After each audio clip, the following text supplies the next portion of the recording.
In the Nevada wilderness, veteran Ethan Cole and his German Shepherd Rex stumble upon a rusted truck hidden in the trees. Rex growls, his body tense with unease. Ethan forces the door open, expecting only junk. But what spills out is no relic of the past, a newborn's fragile cry, weak and desperate in the cold night. In that moment, Ethan realizes this is no ordinary discovery. It is a fight for life, and he is the only one who can answer it. The Nevada sky was pale and brittle, the dry wind rattling through birch trees that whispered like the ghosts of miners long gone. Ethan Cole walked slowly along the dirt road leading toward the tree line, his boots sinking in the dust with every step, and beside him trotted Rex, a German shepherd with sable and black fur, ears pricked high, his amber eyes scanning the horizon with the sharpness of a soldier still on patrol. The old veteran's Carhartt jacket, weathered brown and heavy with years of use, flapped slightly in the breeze, and beneath it the gray of a plain cotton t-shirt clung to his chest. Ethan's shoulders bore the kind of weight that never really left a man who had carried rifles in deserts half a world away. The war was behind him, but it lived on in the lines around his gray-blue eyes, in the way he paused every so often, as if waiting for something to ambush him out of the silence. He had been told in town just yesterday, while sipping coffee at the one diner that still served early mornings, that the woods northwest of the silver mines had grown strange. People whispered about abandoned cars, rusted hulks hidden among cottonwoods, relics of an old transport yard swallowed by weeds. Most dismissed it as a story drunk men told to fill silence, but Ethan had never learned to ignore rumors. His instinct told him that in every hushed voice there was at least a grain of truth, and for a man who still woke at 4:30 a.m. without an alarm, habit was a compass. He would go check, if only to prove to himself there was nothing. He glanced at Rex, who padded confidently at his side, tail swinging with the rhythm of a creature both disciplined and free. Rex was 6 years old, strong in the chest and sleek at the flank, his coat marked with deep tones of brown, fading into black along his spine. Ethan had adopted him from a fellow soldier who could not keep him after deployment, and the bond between them was forged not in words, but in long nights, when nightmares left Ethan gasping, and Rex pressed close against his side, heartbeat steady, an anchor to reality. "It's just us again, buddy," Ethan murmured, his voice gravelly from both age and the quiet cigarettes he allowed himself on sleepless nights. He had been a sergeant once, used to commanding men, but here in the quiet wilderness he commanded only himself, and the loyalty of one dog who never questioned orders. The road narrowed into a forgotten path, half swallowed by sagebrush and brittle grass, each step kicking up little clouds that glowed gold in the slanting sunlight. Ethan's mind flicked back to the town conversation, to the man who had told him the rumor. Bill Hanrahan, a mechanic whose own face looked like it had been welded together out of grease and worry. Bill had leaned close over the counter and said, "Don't wander too far out there, Cole. They say some things are better left rusting." Bill's eyes had been bloodshot, his thick hands trembling not from alcohol, but from years of torque, wrenches, and engines too heavy for his wrists. Ethan knew men like that, beaten not by bullets, but by time itself. He had nodded politely then, but in truth the warning only made him more curious. The woods themselves were not large, at least compared to the endless mountains further north, but they had a kind of gravity, a silence that pulled a man in. Birch and cottonwood twisted together, their pale trunks streaked with gray like marble worn by rain. A crow darted from branch to branch, black wings loud against the sky, and Rex's ears swiveled to track it before dismissing the distraction. Ethan's hand strayed unconsciously to the strap of his old army pack. Inside it, he carried little, a canteen, a folded map, a flashlight, and a pocket knife whose handle had been worn smooth by years of nervous fidgeting. He had learned to travel light, to prepare for nothing and everything all at once. A memory surfaced, unbidden, of Afghanistan, a place where dust storms rolled across valleys like living walls. He remembered the day he lost Sergeant David Red Harker, a red-haired boy from Montana who had laughed louder than anyone else in the barracks. Red had been talking about buying a truck when he got home, about fixing it up and driving cross-country. Then the convoy hit an IED. Ethan had been in the second vehicle. Red never made it out of the first. Trucks. They never looked the same to him again. Maybe that was why Bill's rumor had caught in his ear. Maybe that was why, even now, his chest tightened as he imagined the shapes of forgotten machines lurking in the undergrowth. He slowed his pace, watching Rex sniff at a patch of dry earth, tail wagging once before lowering into alert stillness. The dog turned his head back at him, eyes keen, and Ethan felt a flicker of both unease and reassurance. If Rex was calm, the world was still turning properly. "Lead the way, soldier," Ethan muttered. The German shepherd padded forward, nose low, the perfect scout. As the sun dipped lower, the air grew cooler, and Ethan pulled his jacket tighter across his chest. His thoughts circled like vultures. What was he expecting to find?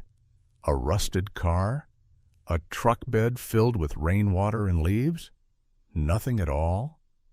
He told himself it was just curiosity, but beneath that, another voice whispered, "You're looking because you don't know how to stop searching. Soldiers never really retire, they just change battlefields." His boots crunched over broken glass, half buried in dirt, glinting like tiny mirrors of the past. He stopped, crouched, brushed away soil with calloused fingers. It was the corner of a license plate, corroded and unreadable. Rex sniffed it, sneezed, and then barked once, a sharp sound that echoed through the birch trunks. Ethan straightened slowly, scanning the tree line, every sense taut. Nothing moved, nothing shifted, but the silence had grown heavier, as if the woods themselves were holding breath. He sighed, rubbed the back of his neck, and whispered, "All right, maybe there's something here after all." He looked at Rex, who stood poised like a soldier awaiting orders. The dog's chest rose and fell steadily, the only sound in the growing dusk. Ethan exhaled, squared his shoulders, and stepped deeper into the trees, following the faint trail that wound into the unknown. Whatever waited in the silver woods, he would meet it head-on, as he always had, haunted but unbroken. The forest deepened into silence as Ethan Cole advanced further along the forgotten trail, his boots scraping over patches of gravel hidden beneath wild sage and wiry grass. The late Nevada sun stretched shadows long and sharp, laying a copper sheen over the land, but in the heart of the woods light seemed to weaken, filtered through canopies of birch and cottonwood leaning in close like conspirators. The air tasted faintly metallic, like old nails and dried blood, and Ethan's instincts, dulled by years but never extinguished, tightened with every breath. Ahead, framed by branches, was the unmistakable outline of a vehicle, a boxy silhouette half swallowed by undergrowth. He slowed, narrowing his eyes. What had first seemed like a shadowed boulder revealed itself as he drew closer to be the rust-pitted carcass of a truck. Its paint had long since peeled into patches of orange and gray, streaked with moss and vines climbing its sides as if nature itself was intent on burying it. The windshield was cracked like a spider's web, opaque from dust and rain etched over decades. For a brief, almost absurd moment, Ethan thought of Bill Hanrahan back in town, the mechanic with grease ground into his fingernails. He imagined sending a photograph to Bill, teasing, "Need spare parts? Found you a treasure chest." But Rex ruined the humor before it could form fully. The German shepherd had stiffened beside him, hackles raised, ears thrust forward. His body dropped into a tense crouch, muscles coiled as if ready to lunge. A low growl rolled out of his chest, not loud, but deep enough to vibrate through Ethan's boots. The veteran froze, scanning the tree line. The forest appeared empty, leaves trembling only in the breeze. Yet he had learned long ago that stillness often concealed the most dangerous things. "Easy," Ethan murmured. Voice calm but taut, his hand brushing the pocket where his flashlight rested. Rex did not relax. Instead, the dog took 3 deliberate steps toward the truck, nose pointed like an arrow. Then he retreated a pace, claws scraping dirt, before surging forward again to scratch lightly at the corroded door. Ethan frowned. "What is it, boy?" He crouched low, eyes tracing the vehicle. It was an old delivery truck by the shape of its boxy rear, larger than the pickups rusting by farm fences back in town. The tires were sunken into the soil, rubber long since split into ribbons. A patch of fungus bloomed near the front fender, the sickly green glowing faintly in the dim light. Nothing about it should have stirred alarm, but Rex's behavior was precise, measured, insistent. And Ethan knew better than to dismiss a comrade's instincts, even if that comrade had 4 legs. Memories pressed in on him, sharp and unwelcome. Afghanistan again. The convoy halting under a sun like white fire, one soldier dismissing a warning about disturbed sand on the roadside. A minute later, the explosion tore 3 men apart, then had learned the cruel truth then. When someone or something you trust raises the alarm, you listen, or you bury the consequences. He exhaled slowly. "All right, buddy, we treat it like a live threat." His voice was low, almost ritualistic. He circled the vehicle cautiously, boots sinking into soft earth. Rex followed, flank brushing his leg, as if tethered by invisible cord. The back of the truck was sealed with twin doors, both mottled in rust, one handle dangling uselessly, the other locked tight by corrosion. From beneath, weeds had crept in, tangled roots like fingers clawing at the metal. Ethan crouched to peer into the wheel well, but darkness thick as ink met his gaze. He rose again, scanning the edges. That was when a figure appeared between the trees. Sarah Mitchell was not someone Ethan had expected to see this far into the woods. She was a tall, slender woman in her late 30s, with auburn hair pulled into a bun that had already loosened, letting strands fall across her freckled face. Her skin was sun-browned from long hours outdoors, her hands calloused from handling crates at the small store she owned back in town. Today, she wore a denim jacket frayed at the cuffs and a pair of hiking boots caked in mud.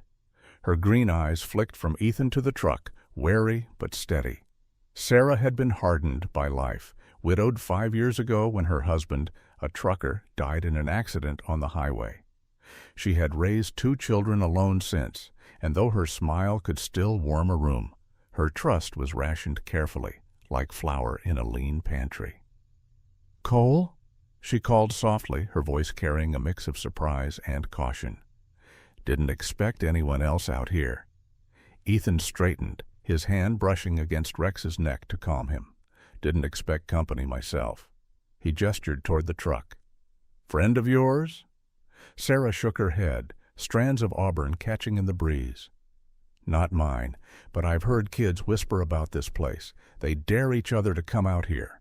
Talk of an old truck hidden in the woods, haunted maybe. I thought I'd see if it was true before one of them got hurt."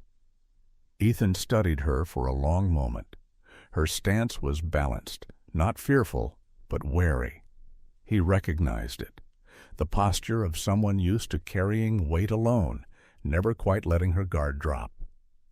Rex sniffed the air, then gave another low growl, deeper now, his gaze locked on the seam of the truck's door. Ethan felt his gut tighten. He flicked his flashlight on, sweeping it across the corroded panels. Something glinted faintly near the edge. A scrap of fabric. Yellowed and frayed, caught in the metal as though someone had closed the door on it years ago.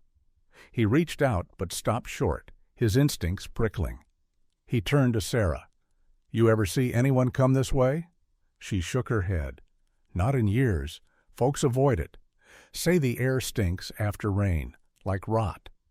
She paused, her eyes narrowing. "Why? You think there's something inside?" Ethan did not answer immediately. He was listening, to Rex's growl, to the weight of silence pressing around them. Then, carefully, he stepped back from the door. "I think," he said slowly, "we shouldn't treat this like a children's dare. Whatever's in there, it's been waiting a long time." Sarah glanced at him, then at Rex, whose entire body was bristling with tension. She folded her arms, her rough hands pale against the denim. "So what do we do?" Ethan looked back at the truck, rust glowing in the dying light, vines clinging like chains. His chest tightened, a soldier's instinct telling him the battlefield had shifted, though he stood in a forest thousands of miles from war. He whispered more to himself than to anyone else. When your partner raises the alarm, you don't laugh it off. And with Rex's growl reverberating through the trees, Ethan knew this was only the beginning. The air around the abandoned truck thickened into something almost palpable, the silence stretching until even the rustle of leaves seemed to have been swallowed whole. Ethan Cole, jaw tight beneath the shadow of his weathered Carhartt jacket, motioned for Rex to hold position. The German shepherd obeyed with practiced discipline, his amber eyes locked on the corroded door seam, muscles stiff and alert, as though carved from stone. Ethan moved slowly, boots crunching against brittle twigs, circling the truck with a soldier's precision. He pressed his rough palm to the cracked glass, tapped lightly, once, twice, and then leaned in. For a moment, only silence. Then, faint as thread, spun in wind, came the sound. A whimper, a cry, too thin to be wind, too uneven to be animal. It was the sound of a human infant, fragile and frightened, woven into the stillness. Ethan's spine chilled. He had heard countless sounds in his life, mortars whistling through air, the sharp snap of rifles, men crying out in pain or fury. But this sound struck deeper, because it did not belong in this place. He flicked his flashlight on, beam slicing through dust-streaked glass. The light revealed something soft within, layers of fabric, pale and wrinkled. He adjusted the angle and caught it, a small blanket shifting, rising faintly with the rhythm of breath. His chest clenched as the truth crystallized. "Sarah," he said, his voice low, urgent but calm, "there's a baby in there." Sarah Mitchell, standing a few paces back, stiffened, as though the air had knocked her chest. Her green eyes widened, and she stepped closer, boots sinking into damp earth. Sarah was a woman used to hardship. The sharp lines on her face told stories of grief and perseverance, yet even her resilience faltered at Ethan's words. She tilted her head, straining to hear, and when the next fragile cry pierced the silence, her freckled skin went pale beneath the auburn strands falling from her bun. "Dear God," she whispered, arms crossing instinctively over her chest. "Who would leave a baby out here?" She looked at Ethan as though he might hold the answer, but he only shook his head. His mind worked like a compass snapping north. Secure the scene, assess threats, then rescue. He bent again, inspecting the truck's corroded edges. The metal had been warped by years of rain and sun, but it was no simple matter to wrench open. The door handles, once chrome, were now brittle bones.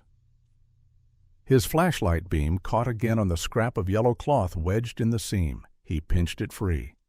It was part of a vest, frayed at the edge, faded but recognizable, a reflective safety vest, the kind worn by workers on highways.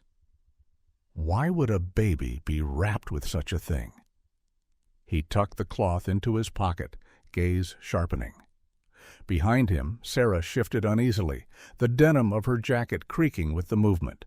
She was not the kind to spook easily, but the woods seemed to lean heavier now, the silence pressing them close. "We need to open it," she said, her voice steadying into something firm. Ethan glanced at her. He knew Sarah by reputation, the woman who ran the general store, who never turned a customer away even when she herself had little to give. Her life had taught her to be practical, to fight battles quietly but fiercely. He could see that steel now in her posture. Still, caution ruled him. "Not yet," he said. "We don't rush a door when we don't know what waits inside." He thought again of Afghanistan, of the day his convoy stopped before an abandoned car on a roadside, the haunting silence that followed, and the explosion that came when someone dismissed the warning. He would not make the same mistake. Rex whined softly, a sound unlike his growl, more insistent, more urgent. He stepped closer to the door, nose pressed against the seam, tail rigid. Ethan crouched, laying a hand on Rex's back. The dog's muscles trembled under his palm, not with fear, but with the strain of holding himself in check. "You feel it too, don't you, boy?" Ethan muttered. Sarah's gaze lingered on Ethan for a moment. She saw something in him she had not noticed before. The way his eyes, gray-blue and weary, softened when he spoke to the dog, how his rough hand seemed gentler when it rested on Rex's fur. For a heartbeat, she wondered how much of Ethan's humanity had been carried for years by this animal at his side. "If there's a baby," Sarah said, lowering her voice as though afraid of shattering the fragile sound within, "then it won't last long in this cold." Ethan nodded slowly, tension pulling at the corner of his mouth. He straightened, his jacket brushing against the vines clinging to the truck. His gaze swept the tree line again, and he noted movement, just a flicker. A man appeared at the edge of the clearing, his silhouette framed against the fading light.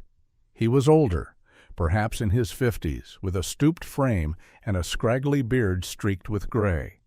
His clothes were stained work overalls, frayed at the knees, and his cap bore the faded logo of a long-defunct mining company. His name was Thomas "Tommy" Griggs, a reclusive prospector who lived on the outskirts of town, known for scavenging scrap metal and muttering to himself about fortunes buried in forgotten places. His eyes, watery blue beneath bushy brows, darted from Ethan to Sarah, and then to the truck, where Rex still pressed close. "You found it," Tommy rasped, his voice both awed and wary. Ethan straightened, instincts flaring. "Found what?" Tommy shuffled forward, boots dragging, his fingers twitching at his sides. He smelled faintly of oil and earth, a man too long outside of civilized company. "The truck," he said, eyes flicking nervously toward the door. "Heard about it years ago. Folks say it was left here on purpose. Folks say don't touch it." Sarah stiffened, folding her arms tighter. "There's a child." Inside, Tommy. The prospector blinked rapidly, as though the words had rattled loose something in his head. His weathered face contorted into confusion, then guilt. He shook his head, muttering, Didn't know it was that." Ethan studied him carefully. Tommy was known as harmless, just a man half broken by solitude and the collapse of the mining trade. But his agitation now, the way his gaze darted everywhere but at the truck, told another story. Ethan stepped closer, his voice firm. "What do you know about this, Griggs?" Tommy swallowed, Adam's apple bobbing, before shaking his head violently. "Only stories, just stories. Leave it alone, Cole. Some things are better left rusting." His words trembled on the air, echoing Bill Hanrahan's warning from the diner, and for a moment Ethan felt the circle tightening. The cry came again, soft, pitiful, and undeniable. It silenced Tommy's mutters, silenced even Sarah's breathing. All three stood frozen, listening. Ethan's throat tightened. Whatever the stories, whatever the warnings, there was no ignoring that sound. He met Sarah's eyes, then Rex's unflinching gaze. His decision was made. "We open it," he said, and as he reached for the rusted handle, the forest seemed to hold its breath.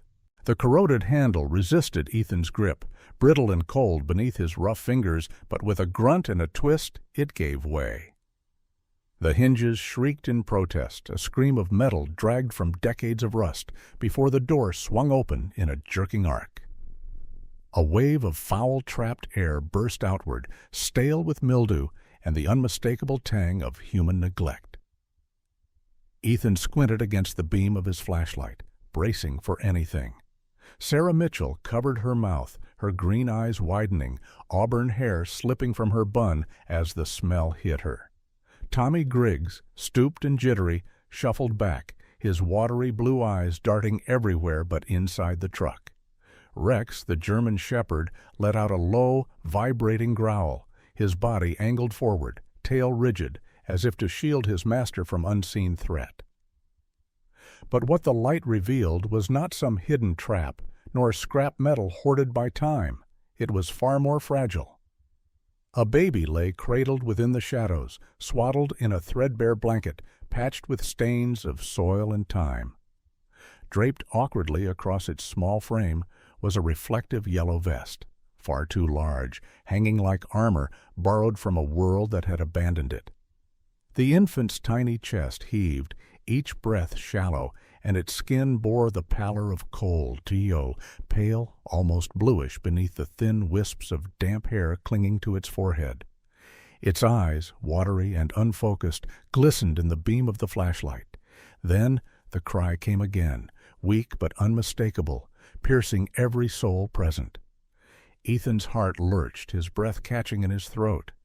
The world around him dulled, trees and shadows collapsing into insignificance. All that remained was this small, fragile being trembling on the edge of silence. Training surged through his veins, not the kind drilled for battle, but for survival. In a single fluid motion, he stepped into the truck, knees brushing rust flakes and vines, and lifted the child into his arms. He cradled it against his chest, tucking its head into the warmth of his Carhartt jacket. "Easy now," he whispered, voice breaking despite its firmness. His hands, scarred from years of rifles, tools, and battle, trembled as they cupped the tiny form. Heat transferred slowly, but he knew enough. Skin to skin, warmth shared. He adjusted, holding the infant close as though shielding it from the weight of the entire forest. Sarah gasped, hands flying to her mouth. "Dear Lord, it's alive!" She stepped forward, her boots crunching over dead leaves, then froze, her body torn between rushing to help and the fear of startling the fragile creature.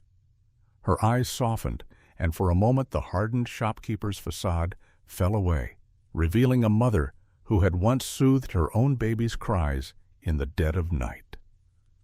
"Let me—" she began, but stopped, her voice catching. Ethan didn't look up. His entire focus remained locked on the infant, his body stiff yet gentle, like a soldier carrying a fallen comrade to safety. Rex pressed close too, his nose brushing the child's blanket, the dog's amber eyes glowing with animal understanding. He sat guard, gaze fixed on the tree line as if daring the shadows to approach. Tommy Griggs, however, reacted differently. His wiry frame shook, his calloused hands rubbing against the thighs of his oil-stained overalls. "No, no, no," he muttered, backing further away. "You shouldn't have opened it, should have left it shut. That thing, it was left for a reason." His eyes were wide with fear, darting to the child as if it were not a blessing but a curse. The words set Sarah's jaw tight. She turned sharply toward Tommy, her green eyes flashing. "It's a baby, Tommy, a child. You think a reason justifies leaving it to die?" Her voice carried sharp edges, honed by years of fighting small, relentless battles. Debts, hunger, loneliness. Tommy flinched, but his muttering didn't stop. Ethan ignored the argument, focusing only on the tiny weight in his arms. His chest tightened with memories unbidden. Afghanistan again, smoke, and screams. The day he carried Red Harker's body through dust and gunfire, the lifeless weight of a man who had once laughed louder than anyone. The contrast was unbearable. Then a life lost beyond saving. Now one so small it might yet be saved if he acted quickly. He lowered his head until his cheek brushed the infant's damp hair. "Not this time," he whispered, a promise forged in scars. The baby stirred faintly, a whimper escaping. Its fingers curled weakly, brushing against the fabric of Ethan's t-shirt beneath his jacket. The contact felt electric, a tether binding him to something more than grief. Sarah edged closer now, her steps tentative. "Here," she said softly, tugging at her denim jacket. "We can wrap him tighter, keep him warm." Ethan nodded, and carefully, with precision that belied his calloused hands, he allowed Sarah to drape her jacket around the baby, layering it with the blanket. Their eyes met for a brief second, silent understanding passing between them. They both knew this child was now their responsibility, however briefly fate demanded. Rex, sensing the moment's gravity, ceased growling and settled into a watchful crouch. His ears remained perked, but his gaze softened on the bundle, a quiet guardian pledged without words. Tommy, still muttering, turned abruptly and staggered toward the tree line. His voice floated back, cracked and fearful. "This isn't right. You'll see. Nothing good comes from finding what's meant to be forgotten." His figure disappeared into the shadows, leaving Ethan and Sarah in uneasy quiet. The forest seemed to lean closer, holding its breath around the fragile cries that persisted against the silence. Ethan exhaled slowly, rocking slightly on his heels, the baby tucked firm against his chest. He looked to Sarah, her face etched with both terror and awe, and finally spoke. "We get him out. Now. No debates, no stories. Just action." She nodded firmly, green eyes resolute. Whatever haunted the truck, whatever past had left this child here, the present demanded they protect it. Ethan shifted the baby higher, pressing its tiny body against the steady thrum of his heartbeat. He turned to Rex, whose tail flicked once in silent readiness. "Guard the rear, soldier," Ethan murmured. The dog obeyed, padding a few steps back, scanning the woods as dusk pressed heavier. Together, the veteran, the woman, the dog, and the child began their retreat from the rusted carcass, each step weighed with the knowledge that fate had just rewritten itself. Ethan Cole shifted the baby gently against his chest, the infant's shallow breaths dampening the cotton of his t-shirt beneath the open flap of his Carhartt jacket. He pressed the phone to his ear, his voice clipped but shaking under the pressure of urgency. "This is Ethan Cole. I've found an abandoned infant in the woods, near the old Pine Trail marker, west of the White Rock outcrop. Repeat, a living child, abandoned, needs immediate medical aid." His words, though precise, came out raw, rasped by both fear and memory. The dispatcher's calm voice responded, asking him to hold position and provide any visible signals for incoming rescue units. Ethan ended the call with hands still trembling, then turned to the tools he had. The oversized reflective vest wrapped around the baby's tiny body, a flashlight, and his own training. He eased the vest free, careful not to expose the child too much to the chill air, and climbed atop the rusted truck. Rust dust flaked under his boots. He tied the yellow fabric high on the twisted antenna, letting it flutter weakly like a flag in the dusk. Then he dropped back down, switching his flashlight into strobe bursts. 3 flashes, pause, 3 again, steady rhythm. A soldier's code for recognition, drilled into him in darker lands. Sarah Mitchell watched him, arms still crossed against her denim jacketless frame, her lips tight but her eyes steady. She had surrendered her jacket to warm the child, but the chill now seeped into her freckled skin, leaving her shivering beneath the fading light. Still she stood firm, her gaze shifting between Ethan and the baby, her auburn hair catching stray glimmers from the strobing flashlight. "You really know what you're doing," she murmured, though her voice held both relief and curiosity. Ethan glanced at her, his expression stern. "Training sticks. Doesn't matter how long it's been. Some things you don't forget." He paused, then added, "Especially when a life depends on it." Rex barked then, not frantic but measured. 2 short bursts, a pause, then another, his head thrown back so the sound carried across the tree line. The rhythm was intentional. Ethan smirked faintly at his companion, a shard of humor breaking the heavy air. "Still got discipline, soldier," he muttered, scratching Rex's ear. The German shepherd leaned against him, eyes still glowing with watchful intensity, every muscle ready to act. The baby stirred, its cry rising briefly into the air before faltering into whimpers. Ethan rocked gently on his heels, murmuring softly. He slowed his own breathing deliberately, chest rising and falling in calm rhythm. It was an old trick, one he had used before with men in shock. Control your own breath. Lend your steadiness to another. Miraculously, the baby's tiny lungs began to follow, whimpers fading into silence as it nestled deeper into his jacket. Sarah noticed, her eyes softening, a memory flickering across her face.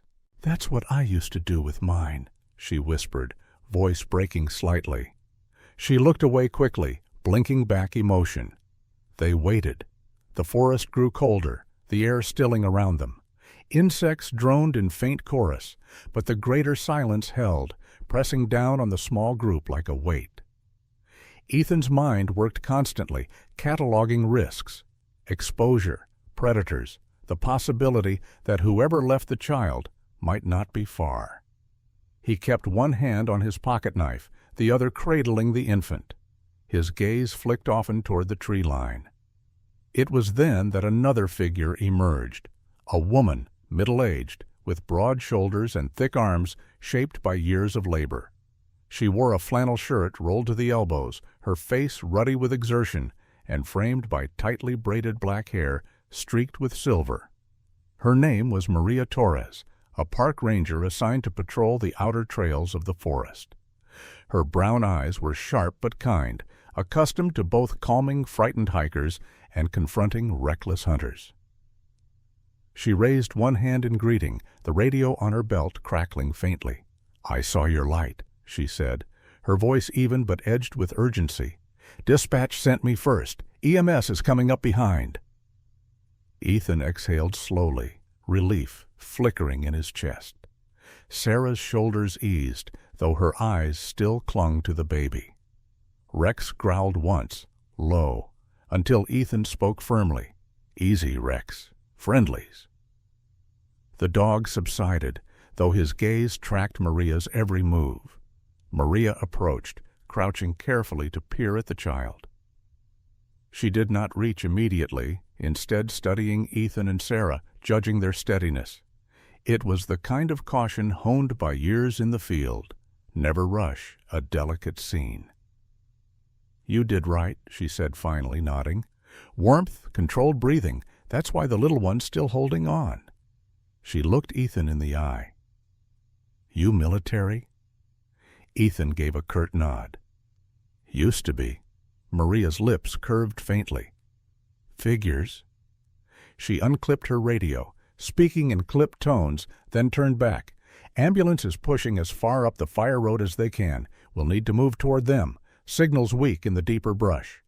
Ethan shifted, tucking the infant tighter against his chest. Sarah stepped forward. "I'll help guide. I know the back trails from the store runs." Maria studied her, noting the determination behind tired green eyes, then nodded.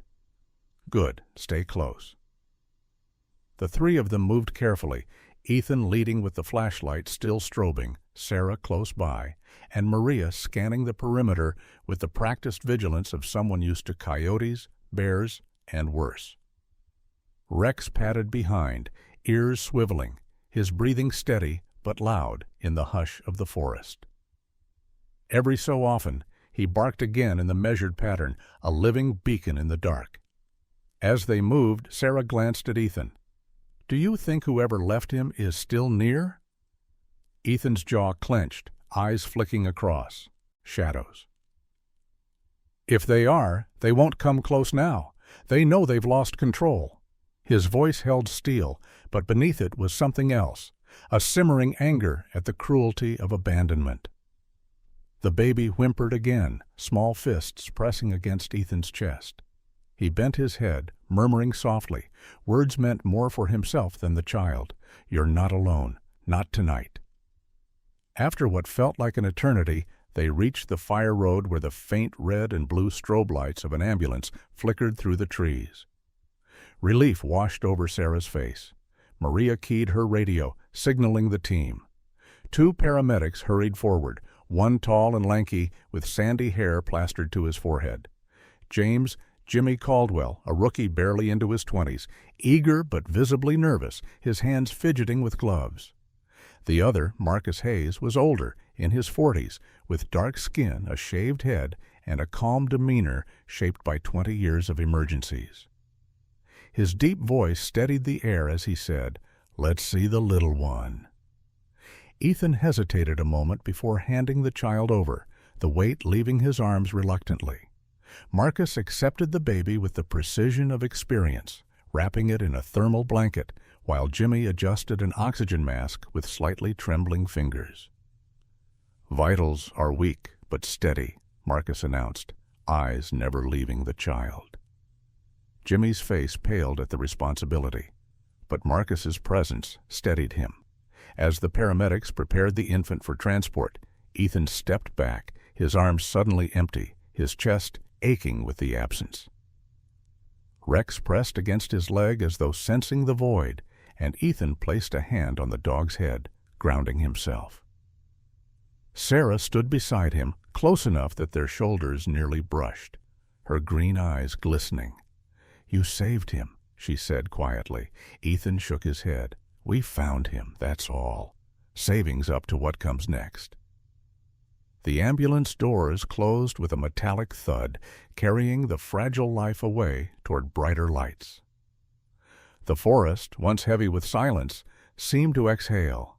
Ethan looked up at the sky, where the first stars pricked through twilight, and felt the weight of fate pressing upon him.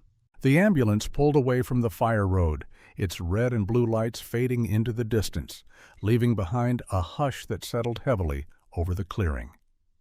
Ethan Cole stood still for a long moment, his Carhartt jacket pulled tight, feeling the emptiness in his arms where the baby had lain just moments before. Rex leaned into his leg, amber eyes lifted as though sensing the vacuum his master now carried. Sarah Mitchell wrapped her arms around herself, her green eyes fixed on the taillights until they disappeared completely. Maria Torres, the ranger, stayed behind to coordinate with law enforcement. Within minutes, a squad car bumped its way up the fire road. 2 officers stepped out, their uniforms marked with the seal of Washoe County Sheriff's Department. The first was Deputy Alan Brewer, in his late 30s, broad-shouldered with a square jaw partly hidden by a dark stubble. His hazel eyes scanned everything at once, quick and calculating. Alan had the look of a man hardened by long shifts and too many calls where hope arrived too late. He had been raised on a ranch nearby, the kind of place where sons were expected to take over, but the ranch collapsed in the drought of the 1990s. That loss had carved into him a permanent mistrust of luck and a reliance on rules. Behind him came Officer Linda Cho, younger, perhaps late 20s, with black hair tucked neatly beneath her cap and skin pale under the glow of the cruiser's lights. Slender and calm, she moved with quiet confidence, her almond-shaped eyes betraying neither alarm nor haste. Linda was known among colleagues as meticulous. She had studied criminology before entering the force, and her reputation was for catching details others missed. Ethan noted both immediately, filing them away as he had been trained to assess every unit in a team. Brewer crouched near the rusted truck, shining his flashlight into the empty shell. "So this is where you found him?" he asked, voice rough but not unkind. Ethan nodded once. Wrapped in a blanket, with a reflective vest. Alive, but barely. Brewer grunted, straightening, the beam of his light glancing across the vines, clinging to corroded metal. Hell of a place to leave a kid. Whoever did this didn't want him dead outright, or they'd have chosen somewhere no one comes. But they didn't want him either. Linda Cho stepped closer, notebook in hand. She studied the scrap of yellow fabric still tied to the antenna where Ethan had left it. Vest like this isn't common. Highway crew or farm supply, maybe. We'll check the lot. She jotted quickly, her voice calm. We'll also pull camera feeds from the 395 and Route 50 junctions. Anyone driving in from the farms would have passed those. Maria Torres chimed in, her hands on her hips. I'll guide you to the trail markers. These woods aren't big, but they're tricky if you don't know them. She gave Ethan a pointed look. He kept the baby alive till we got. Here, you might want his statement first. Brewer turned back to Ethan, his hazel eyes steady. Former military? Ethan met his gaze, jaw tightening. Used to be. Brewer gave a short nod. Then you understand the chain. You saw nothing else? No footprints? No fresh tire tracks? Ethan shook his head. Only the truck and a prospector named Tommy Griggs. He wandered in, said it should have been left alone. He ran off after we found the child. Brewer's brow furrowed, lines cutting deeper across his forehead. Tommy's a local oddball, but we'll talk to him. Sarah, who had been quiet until now, spoke suddenly. Her voice was sharper than usual, laced with both fear and indignation. That baby was nearly dead when we opened that door. Whoever put him there wanted someone else to do the dirty work of saving him, like tossing a coin in a well, hoping chance would cover their shame. Her auburn hair, loosened from its bun, framed her freckled face as her green eyes glistened with both anger and compassion. Brewer scribbled the note down, though his expression betrayed nothing. Linda Cho, however, looked at Sarah with a faint flicker of sympathy before returning to her notebook. Later that night, the investigation moved quickly. Surveillance from a traffic camera near a highway turnout showed a battered white pickup truck pulling off into the service road leading toward the Old Pine Trail. The timestamp matched within hours of when Ethan, Sarah, and Rex had discovered the child. Through careful enhancement, Linda Cho confirmed the plate number. Bowo, local registration. The vehicle was traced to a farmstead on the edge of town, belonging to Jacob and Maria Alvarez. The next morning, officers Brewer and Cho drove to the Alvarez farm. Ethan, though not required, accompanied them, his presence requested by Maria Torres, who argued that the veteran had a steadiness useful when confronting volatile people. Rex rode in the back, his head tilted out the window, ears flicking at the rush of morning wind. The farm was worn down, fences sagging, soil cracked from neglect. Chickens wandered the yard, their feathers patchy, and a thin cow stood near the trough, ribs showing through hide. The farmhouse itself leaned as if tired of standing. Jacob Alvarez stepped out to meet them, a man in his mid-30s, tall but gaunt, with a face prematurely lined. His dark hair was slicked back with sweat, his brown eyes bloodshot, shadowed with exhaustion.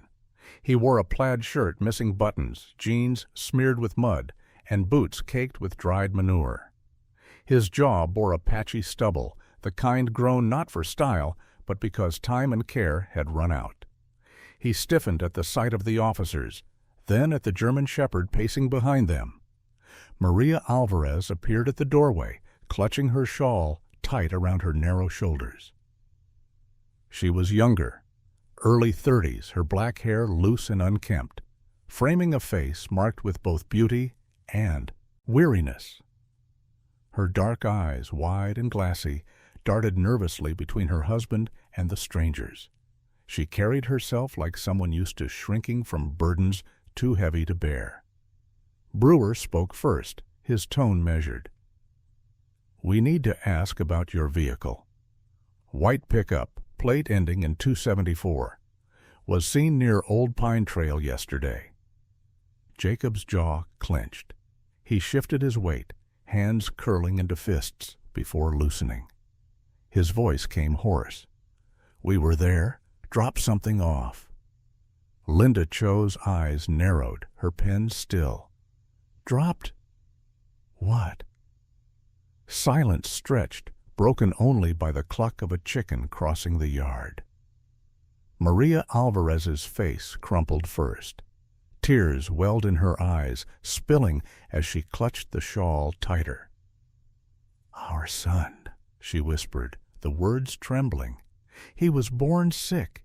His skin, it bruised, it bled from the smallest touch. Doctors said it would cost more than we had, more than we'd ever have."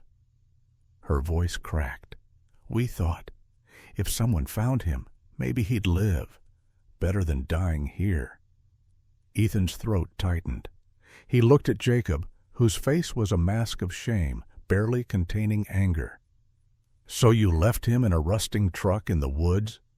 Ethan's voice was low, not shouting, but cutting deep. Jacob's lips trembled. "We thought people walked there. Better chance than leaving him in the fields." His brown eyes flicked away, unable to hold the veteran's gaze. Brewer scribbled it all down, his expression carved from stone. "Abandonment is a crime," he said flatly. "Whatever your reasons, the law will answer for this." Maria sobbed harder while Jacob's shoulders sagged as though a weight had finally crushed him entirely. Ethan stood silently, his fists clenched inside his jacket pockets.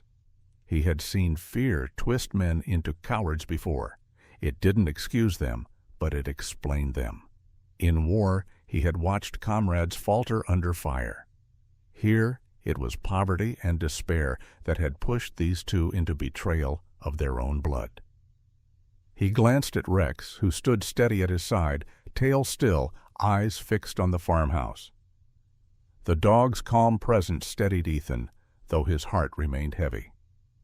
As Brewer and Cho prepared to escort the Alvarezes to the station, Sarah's voice rang sharp behind him. She had come along, unwilling to stay away from the truth. Her green eyes blazed as she looked at the couple. "You had a choice," she said, "and you chose the one that leaves scars no child should carry." Her tone was not just anger, but sorrow woven through. The officers led the couple away, Maria still weeping, Jacob silent and hollow-eyed. The farmyard fell quiet again, the weight of their confession lingering like ash in the air.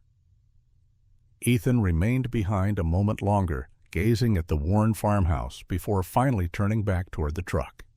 He whispered, half to himself and half to Rex, "Fear makes good people weak, but it doesn't erase what's right." The German. Shepard pressed against his leg, silent agreement in his steady presence. The hospital corridor smelled faintly of antiseptic and coffee gone cold, the kind of mingled scents that clung to places where lives hung in balance. Fluorescent lights buzzed softly overhead, casting a pale glow across the polished linoleum floors. Ethan Cole sat on a plastic chair outside the neonatal ward, his Carhartt jacket draped over his knees. His gray-blue eyes, ringed by years of sleeplessness and battles that never quite ended, stayed fixed on the glass window ahead. Beyond it, in a softly lit room, the infant lay inside a transparent incubator. Warm air fogged the edges of the glass, but the baby's face was visible, skin now a healthy pink instead of the ashen pallor Ethan had first seen in the woods. Tiny hands stirred occasionally, fists uncurling as though to test the air before settling back into sleep. The steady rhythm of monitors beeped like a lullaby for the living. Sarah Mitchell stood beside him, her auburn hair now loose around her shoulders, catching the sterile light in reddish strands. Her green eyes, sharp when confronting cruelty, softened now as she looked at the child. She was tall, her frame slender but strong, built by years of stocking shelves and hauling crates at her store. She clasped her roughened hands together as though still holding on to the denim jacket she had given up to keep the baby warm. Her freckles stood out against the pallor of fatigue, but her posture carried resilience. "He looks stronger," she murmured, her voice both relief and wonder. Ethan nodded slowly. "He's fighting." His voice carried that husky undertone, the sound of gravel stirred by years of command and loss. He kept his eyes on the incubator, though his hand absent-mindedly stroked the head of Rex, the German shepherd lying at his boots. Rex's sable and black fur shimmered faintly under the hospital light, his amber eyes watchful even in this quiet place. His tail brushed against the tiled floor, slow and steady, as though to remind Ethan that he was never alone. A nurse entered the ward, her shoes squeaking lightly against the floor. She was in her mid-40s, with honey blonde hair pulled back into a neat bun, and a face marked with gentle creases at the corners of her hazel eyes. Her name badge read, Nurse Helen Carter. She had the air of someone who had spent decades balancing urgency with compassion, the kind of presence that steadied both patients and families alike. She paused just inside the doorway, glancing at Ethan and Sarah through the glass.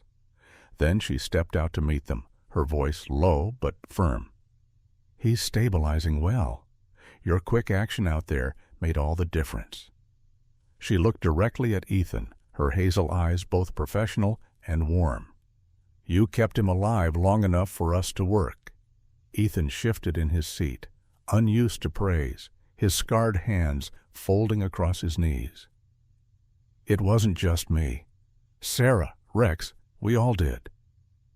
Nurse Carter smiled faintly, then gestured toward the incubator. "He's still fragile, but strong enough now for a small connection. Would you like to let him hold your finger? Infants this young respond to touch. It grounds them." Ethan froze, a strange weight pressing his chest. He had carried rifles, guided men, held comrades bleeding out under desert suns, but this was different. Slowly he rose, his tall frame looming awkwardly in the sterile light. He stepped to the glass, pressed the button to open the small access hatch, and extended one hand inside. The hand was broad, calloused, etched with the history of war and time. His index finger, thick and scarred, trembled slightly as he lowered it toward the infant's curled fist.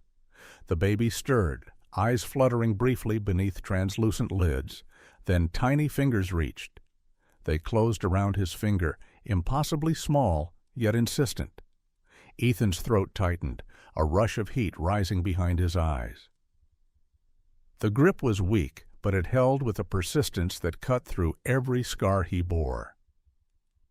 Sarah watched silently, one hand rising to cover her lips, green eyes shimmering. Nurse Carter's expression softened even further, though she said nothing, simply allowing the moment to stretch. Rex shifted at Ethan's feet, his tail brushing again in rhythm, as though acknowledging a pact only he and his master understood. Ethan's lips parted, and he whispered, barely audible, "You see this, buddy? Maybe this is why we're still here, to stand watch, to keep someone small safe through the dark." The baby's grip did not loosen, and Ethan bowed his head until his forehead nearly touched the glass. For a fleeting moment war fell away. The desert winds, the cries of fallen comrades, the hollow weight of survival, all blurred into silence. All that remained was the fragile warmth of a life insisting on being held. Outside, Nevada's sun slanted into gold, setting the hospital windows aglow. Shadows lengthened across the desert horizon, but within the ward, light lingered. Sarah stepped closer to Ethan, her voice low but steady. Maybe this town needed more than just another story about loss. Maybe it needed this. Ethan did not reply at once. His gray-blue eyes remained locked on the infant. At last he pulled his finger free, slowly, gently, as though severing a thread that had tied him to something long lost. He turned to Sarah, his face still tight with emotion. "When the world cries," he said softly, "someone has to answer. That's our job now, whether we asked for it or not." Sarah nodded, her freckles catching the last glow of sunlight. Behind them, Nurse Carter slipped back into the ward, tending to the infant with quiet hands. Rex pressed close against Ethan's leg, solid and silent. And as the desert evening settled outside, Ethan knew something had shifted forever. The battlefields of his past were not erased, but they had been given a new purpose. The small hand had delivered a larger promise. When darkness falls, bring light. When a cry breaks the silence, step forward. Love, silent and steadfast, could mend even the deepest fractures. Sometimes, in the darkest corners of life, when hope feels rusted and forgotten, God sends us a sign, a cry in the wilderness, a small hand reaching out, a reminder that miracles still happen. That night in Nevada, it wasn't just a baby saved, it was faith, rediscovered in the simplest form, the strength to answer when someone is in need. Just as Ethan found purpose in holding that fragile life, we too can find God's presence in everyday moments, whether it's helping a neighbor, comforting a friend, or simply pausing to notice the blessings around us. These small acts, guided by love, stitch together the greater miracle of life. If this story touched your heart, please share it with others, leave your thoughts in the comments, and subscribe to our channel so we can keep bringing you stories of faith, hope, and love. And may the Lord bless you and your family, today and always.